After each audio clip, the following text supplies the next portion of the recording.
do aerosols affect our health? What is remote sensing? Name and describe the two types of remote sensing and give examples of each. How are aerosols in the atmosphere measured?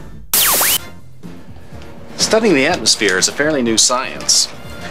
In the Chemistry and Dynamics branch of NASA Langley Research Center, atmospheric scientists are trying to determine how many aerosols there are and where they are in the atmosphere. Now, these aerosols are important because they affect our health. Small aerosols can enter our lungs as we breathe polluted air. These aerosols can be deposited deep in our lungs, blocking the lungs' ability to exchange oxygen and carbon dioxide. Over time, this makes it hard to breathe. Here at NASA Langley, we measure aerosols using a technique called remote sensing. What is remote sensing?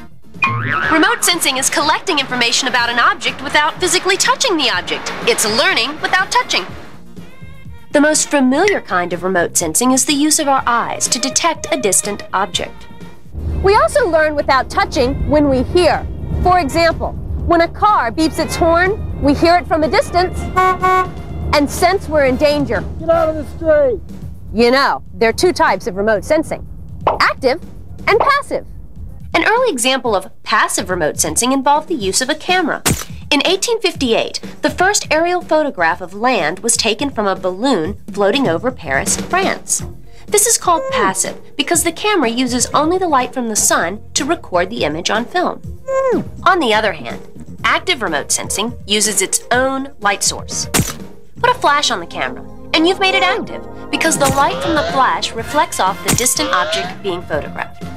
Using active remote sensing, you can take pictures whenever you want because you don't have to depend on the sun to give you light.